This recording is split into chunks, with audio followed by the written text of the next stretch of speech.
Welcome to This Explainer. We spend years in school learning things like math, science, and history, but how often are we actually taught the fundamental rules of life success? Today, we're unpacking some incredibly practical, everyday principles for building a truly successful life. It's a really structured approach to personal growth, one that doesn't rely on luck or super complex theories, but just on the habits, mindsets, and choices we make every single day. Our source material for this is The Laws of Hope. Specifically, we're objectively breaking down Chapter 2, which was originally delivered way back on February 3rd, 2002. This chapter lays out a very distinct blueprint for what it actually means to succeed in life. Our goal today is to map out this exact framework so you can really see the logic behind the author's perspective on how individual discipline shapes our lifelong trajectory. The teachings in this chapter are neatly categorized into four distinct pillars. First up, habits underlying success. Second, diligence and legitimate wealth. Third, marriage based on character. And finally, true friendship and independence. So let's dive right into pillar number 1. Pillar 1, habits underlying success. Here, we're looking at those foundational life habits that, ideally, should start right in childhood. The text highlights 3 highly practical daily habits. First up is this concept of unseen effort. Think about when you were a kid, right? Maybe studying or practicing a skill when your parents or teachers weren't looking. It's really about what you do when the applause just isn't there. Second is strict punctuality, simply respecting time. And third, avoiding wasteful spending. Now, these aren't exactly flashy concepts, are they? But the text argues that these quiet, disciplined actions done consistently behind closed doors absolutely form the bedrock of an individual's character. And that brings us to a core argument here.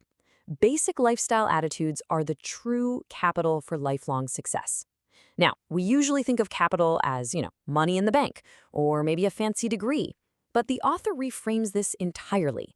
Your punctuality, your integrity in the dark, your financial prudence, these basic lifestyle attitudes are your primary investments. Without this invisible capital, the text suggests any visible success will eventually just crumble. Moving on to Pillar 2, diligence and legitimate wealth. Having established our personal habits, we're now going to tackle our mindset around money. The source approaches wealth by setting up a really clear contrast. On one hand, it validates diligent work and the legitimate accumulation of wealth. On the other, it warns against leaning too heavily into extreme ideologies. Specifically, the idea that extreme poverty is somehow inherently more noble, or communist ideologies regarding wealth distribution. The text objectively frames hard work and saving not as a moral failing, but as a virtue to be pursued. It strongly advises readers not to get trapped in mindsets that demonize financial success. The crucial point here is exactly how the author defines legitimate wealth. It's described as the rightful, justified byproduct of continuous diligence. The big takeaway for us here is the complete removal of guilt. If you're applying those foundational habits from Pillar 1, like that unseen effort and avoiding waste, and that results in financial gain, well, the text argues you absolutely should not feel guilty about it. It's just a natural, legitimate reward for your hard work. Now we pivot to what is arguably our most significant interpersonal choice, Pillar 3, marriage based on character. When it comes to choosing a life partner, the text warns heavily against what we can call the superficial trap. Things like physical appearance, financial status, academic background. These are the metrics we so often see highlighted on dating profiles, right? Or used by society to measure a person's value on paper. But the author argues that making a lifelong commitment based primarily on these conditions is basically a recipe for long-term instability. Why? Because they are external factors. They can change, they can fade, or they can disappear entirely over time. Which brings us right to this defining quote from the text. Choose your partner based on their inner character, not just superficial conditions like appearance, wealth, or academic background. It's straightforward. Sure, but incredibly challenging to actually practice in a world that's so obsessed with status. The text insists that relational success, true, enduring success in a marriage, requires prioritizing the inner person. It's essentially a call to look past the resume and deeply evaluate the actual character of the human being you're partnering with. This philosophy then extends outward into our final section, Pillar 4, true friendship and independence, focusing on our broader human relationships.